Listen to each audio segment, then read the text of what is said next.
안녕하세요. 반갑습니다. 퍼스널 리서치의 손여로 팀장입니다. 본 영상에서 제공해드릴 정보는 투자 판단에 도움을 드리는 정보일 뿐 수익을 보장하는 내용은 아니니 투자 판단에 참고하시기 바랍니다. 또한 정보를 제공해드림에 있어서 저는 유사투자 자문업자가 아니기 때문에 비용 지불은 1원도 발생하지 않음을 말씀드립니다. 본 영상에서 제공해드리는 정보는 해당 방송국 채널 본방송을 통해서 시청 가능하지만 미처 깜빡하고 준비했는데 전달되지 못했던 내용들 혹은 매끄럽게 전달해드리지 못한 부분들을 알기 쉽게 그리고 제 개인 유튜브답게 사실적으로 전해드리려고 이 영상을 제작하니 참고해 주시기 바랍니다. 오늘 영상은 어제 이어서 매일교전의 TV에서 시장 시그널에서 다뤘던 내용을 말씀을 드리려고 합니다. 원전 내용이 워낙 방대했기 때문에 쪼개가지고 둘로 나누고요. 이번에 다룰 내용은 LG CNS인데 원전에 비해서는 딱히 영상 길이가 길지 않을 것으로 예상을 해봅니다. 하지만 제가 준비한 내용들을 차곡차곡 담아보도록 할게요. 첫 번째로는 이제 LG CNS에 대해서 이야기를 할 건데 어제 한전기술 같은 경우는 원전이라는 정말 투자분들께서 아실만한 이슈들이 있었다 했을 때 LG CNS는 어제 왜 강세를 보였을까? 이런 생각이 듭니다. 근데 사실 LG CNS가 강세를 보일 때는 강세를 보인 뉴스가 있었어요. 오픈 AI와의 파트너십 체결 뉴스에 강세를 보였다는 뉴스가 있습니다. 근데 그럼 LG CNS가 그냥 오픈 AI랑 체결했으니까 강세를 보일 것이고 기술적 분석을 통해서 어떻게 대응을 해볼까? 이렇게 끝나는 게 아니죠. 그럼 이 LG CNS를 둘러싼 주변에 뭐가 있을까?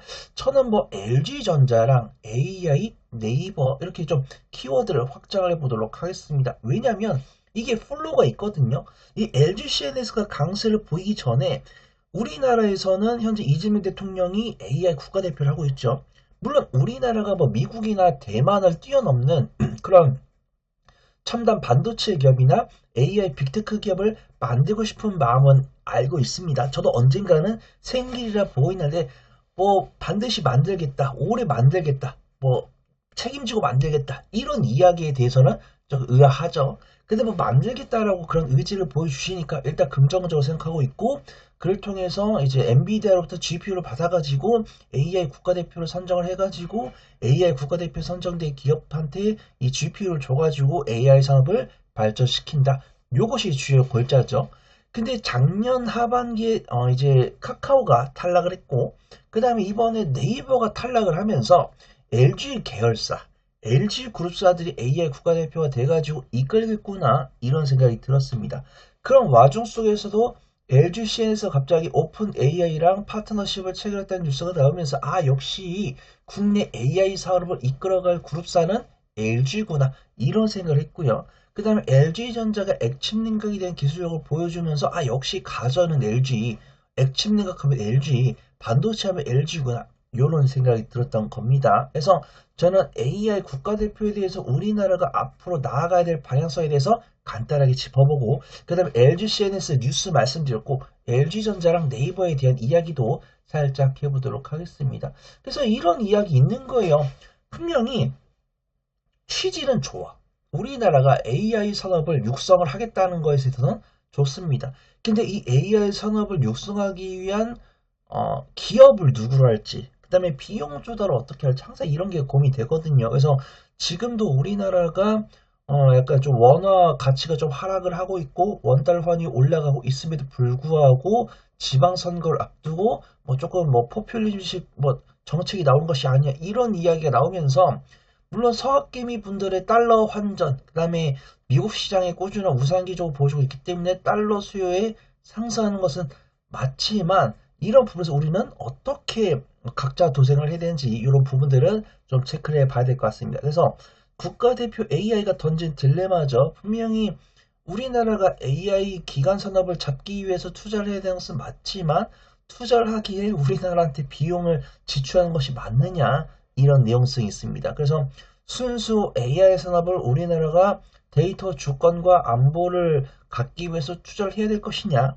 혹은 이런 것들 투자하기 위해서 비용 지출하는 것이 실용성이 있느냐 이런 의문들이 있기 때문에 반드시 AI 소프트웨어랑 AI 하드웨어를 투자를 하시는 분들은 이런 실용성을 검토를 해보시면서 이런 실용성이 조금 떨어진다라는 생각이 투자분들 사이에서 퍼졌을 때는 급락이 나올 수 있으니까 이런 부분들은 참고하시면서 대응해 나가시면 좋을 것 같습니다.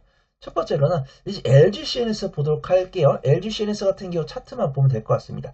우리가 알고 있는 뭐 AI 소프트웨어, AI 하드웨어, 뭐 로봇 이런 종목들 대비해서는 주가가 상당히 바닥권에 있죠. 하지만 제가 앞에서 설명드린 세 가지, 네 가지 관련 뉴스가 중첩받으면서 박스권 돌파해서 상승하는 모습이고 지금 두터운 매물대 위에서 횡보하는 모습이죠. 두터운 매물대 위에서 횡보하는 모습인데 기관 순매수 여전히 들어오고 있고 외국인 투자가들은 슈팅 났을 때 매수하고 슈팅 나온 다음에 단기 고점에서 물량을 줄이는 모습이지만 단기적 매물대를 이탈하지 않게 하기 위해서 외국인의 순매수가 들어왔기 때문에 LG CNS 같은 경우는 굉장히 매수하기 좋아 보이는 위치다. 그렇게 좀 말씀을 드리도록 하겠습니다. 일단은 주가 수익비율도 굉장히 안정적이죠. 현재 해퍼가 17.15인데 12개월 선 해퍼가 14.45이기 때문에 저는 LG CNS는 굉장히 안정적인 매수 위치로 보인다. 그렇게 판단해 보도록 하겠습니다. 두 번째로 최근에 LG전자가 달라졌습니다. LG전자는 늘 말씀드렸던 게 LG전자는 참 삼성전자만큼이나 좋은 종목이고 실적도 견조한데 아무래도 이 주가는 꿈을 먹고 잘하는 것이다 보니까 LG전자의 성장 모멘텀이 무엇일까? 근데 최근에 현대차가 굉장히 강한 모습 보여줄 때 얻었던 것처럼 어떤 가전이라든가 로봇이라든가 이런 것에 대한 성장성을 얻을 수 있을 때는 LG전자가 좋은 모습 보이지 않을까라고 판단했었는데 LG전자가 최근에 이 냉각 솔루션에 대한 기대감을 주면서 전수동 CEO가 이 CS2026에서 차세대 GPU 루빈을 발표를 하면서 그만큼 생각보다 우리가 이 루빈을 만들면서 액침 냉각이라는 기술이 엄청나게 필요하지는 않을 것 같다. 근데 이 냉각 기술의 중요성은 인정을 한다. 이런 이야기가 나오면서 액침 냉각에 대한 아이디어가 있었는데 LG전자가 이 액침 냉각에 대한 기술력을 발표를 하면서 LG전자 그 중심 있지 않을까? 이런 생각이 드는 겁니다. 자, 그래서 LG전자 차트 한번 보도록 할게요. LG전 차트를 보면은 굉장히 바닥 대비 많이 올랐습니다. 옛날에 LG전자 이 가격대 있을 때 스트레스 받으셨던 많이 계시거든요. 근데 사실 LG전자 스트레스 받으셨던 분들 이 가격대에 보이지 않았어요. 저한테도 LG전자 이거 어떻게 해야 됩니까? 라고 물어보셨던 분들 보면 대부분 주가 다 여기 있어요.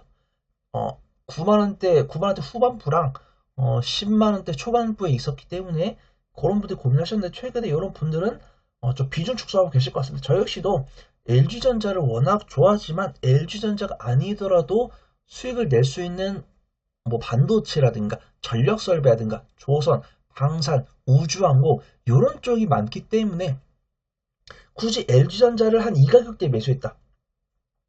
뭐 9만원, 8만원대 매수했다. 이러신 분들 조금 홀딩 하셔도 되지만 10만원 넘어서 10만원, 11만원대 보유하신 분들은 현재 가격대 왔으면은 비중을 조금 줄여보셔도 좋을 것 같다. 이렇게 판단을 하고 있고요. 저 역시도 지금 보면은 외국인과 기관이 강한 순매수에 들어오면서 우상 기조 보여주다가 오늘 쉬어가는 모습인데 외국인과 기관의 단기 차익이 나오고 있기 때문에 굳이 뭐 LG전자의 큰 미련 가지 마시고 안전하게 비중 축소한 다음에 다른 종목을 스위칭을 하고 LG전자는 소액으로만 지켜보자 이런 말씀을 드려보도록 하겠습니다. 마지막으로 네이버는 참 가슴이 아픕니다. 옛날에 LG전자의 모습을 보는 것 같아요. 네이버 같은 경우는 재무가치를 봤을 때는 전혀 공격할 것이 없는데 성장 모멘텀이 적다 보니까 안 오른 모습입니다. 네이버 웹툰 모멘텀 지나갔고요. 그 다음 실적 자체도 모멘텀이었고 그 다음에 네이버가 만들고 있는 하이퍼클로버 X도 오픈 AI가 만든 챗 GPT에 비해서는 기술력이 조금 모자라다 이런 평가를 받고 있기 때문에 네이버 같은 경우는 새로운 돌파구를 찾아야 되거든요. 근데 하필이면 AI 국가대표까지도 카카오에서 네이버까지도 탈락을 하면서 네이버는 갈 길이 멀어진 상황입니다. 그래도 뉴스는 꾸준하게 나오고 있어요. 국대 AI 놓친 네이버 남은 승부수는 쇼핑이다. 그래서 이제 AI를 이용해서 네이버 쇼핑을 이용하신 분들이 불편함을 겪지 않도록 AI가 알아서 그 고객한테 최적화된 머천다이징을 이제 소개를 해주는 그런 기술력으로 승부를 해야 된다라고 보고 있고요. 근데 이런 뉴스가 나왔는데 투자분들께서 아직은 조금은 좀 시큰둥한 것이 아닌가 이렇게 판단해 봅니다. 일단 네이버 같은 경우는 저도 굉장히 유심히 보고 있는 이유가 제 주변에 네이버를 좀 많이 들고 계신 분이 많이 계세요. 아무래도 제 나이대를 보면 2018년, 2019년 이때 주식 투자를 시작하신 분이 많이 계시기 때문에 네이버랑 카카오를 보유하신 분이 많이 계시거든요. 근데 개인처분들의 특성이 손절을 잘 못합니다. 그래서 2018년, 2019년 네이버랑 카카오를 매수를 했는데 또 2차전지처럼 기대감이 워낙 많은 종목이다 보니까 적은 비중을 안 갖고 있더라고요. 그래서 이런 분들은 지금 2018년부터 2019년부터 코로나든 어떤 뭐 정권 교체든 뭐 AI 버블이든 로봇이든 그 다음에 최근에 반도체든 뭐 코스피가 뭐 바닥 대비 100% 올라왔든 요런 네다섯 번의 빅사이클을 못 가져가신 가장 불쌍하신 분들이 이 네이버랑 카카오 주주분들입니다. 그래서 이 네이버랑 카카오 주주분들은 꼭 저 손 팀장의 유튜브 채널을 구독을 하시든지 저한테 문의를 남겨줘가지고 이 네이버랑 카카오 진단을 받으셔가지고 안전하게 청산할 수 있는 방법을 얻으셔가지고 안전하게 현금 확보한 다음에 다른 종목으로 종목 스위칭 하셔가지고 5개에서 6개 가량의 성장성 유마 섹터로 분산 투자하셔가지고 안전하게 수익 낼 수 있는 그런 방법을 좀 가셨으면 좋겠습니다. 네이버 같은 경우 현재 퍼가 19이고 11개월 선입퍼가 16이기 때문에 이 네이버만 가리면 야, 이거 제조업인가? 반도체 기업인가? 이렇게 볼 수가 있어요. 하지만 네이버입니다. 그래서 서두에 말씀드린 것처럼 네이버는 절대 이 재무 가치로 깔 수가 없다. 근데 이 네이버가 성장 모멘텀이 없다 보니까 주가가 안 오르는 모습이다. 그래서 내가 만약에 네이버를 근데 제 주변에 네이버를 가장 높게 갖고 계신 분들도 사실 20만 원대 후반대거든요. 왜냐면 저한테 먼저 문을 주셨을 때 막 35만 원, 뭐 38만 원 이 정도더라고요. 다행히도 뭐 45만 원 넘어서 매수하신 분 안 계셨습니다. 다행히도 25만 원, 35만 원 요때이기 때문에 제가 좀 분할 매수를 해가지고 30만 원대 언저리까지 내리자 이렇게 말씀을 드렸어요. 그래서 제 주변에 있는 네이버 카카오 투자자분들은 매수가 요 부분입니다. 그래서 요 가격대 저번에 사실 30만 원 왔을 때 좀 비중 줄이자라고 했을 때 비중을 일부 줄인 분도 계신데 정말 이게 개인투자분들이 정말 이게 손절이 쉽지가 않다 그런 생각이 듭니다. 저 역시도 손절을 잘 못하는데 손절 아예 안 하지 않거든요. 그래서 저는 마이너스 20% 30%일 때 손절하지 않더라도 마이너스 20% 30%일 때 조금 분할매수 좀 추가하면서 더 해가지고 평단가를 마이너스 20에서 마이너스 20%까지 낮춘 다음에 마이너스 5%가 올라오면은 마이너스 5% 이내로 들어오면은 그때는 한 5분의 1이라든가 4분의 1 정도 손절하고 추가 상승이 나온지 봅니다. 근데 추가 상승 못 나오고 밀려 내려가더라도 저는 손절 잘 못해요. 한 4분의 1, 5분의 1 정도 더 꺼내가지고 비중을 더 줄이더라도 아예 전량 손절을 못합니다. 그래서 저는 우리 지금 이 영상을 시청해주실 구독자분들만큼이나 손절을 못하기 때문에 네이버랑 카카오를 마이너스 5%까지 들어오더라도 정리 못하신 거에 대해서 전 이해를 하거든요. 근데 그런 부분들은 내가 만약에 다 정리를 못하더라도 4분의 1, 5분의 1이라도 정리했을 때는 정량 비중으로 다른 종목 매매를 통해서 안전하게 빠져나갈 수 있는 전략을 제가 안내를 드릴 거니까 그 부분들 참고하시고 네이버랑 카카오를 보유하신 분들은 반드시 제게 좀 문의를 남겨주시면 좋을 것 같습니다. 지금까지 제가 말씀드린 정보가 유익했다면 구독과 좋아요, 알림 설정 눌러주시고요. 부가적인 정보나 질의응답이 필요하신 분들은 영상 주석에 올라온 오픈 카톡방 링크나 영상 말미 우측칸에 나오는 QR코드를 통해서 오픈 채팅방에 문의 남겨주시면 성심성의껏 답변 드리도록 하겠습니다. 주석을 못 찾겠거나 폰이 하나밖에 없어서 QR코드를 못 찾겠다라고 하신 분들은 카카오톡 오픈 채팅방에 손열호 혹은 퍼플이 손팀장을 검색을 해주시면 제 얼굴이 달린 오픈 채팅방이 있습니다. 거기에 문의 남기시면 되겠습니다.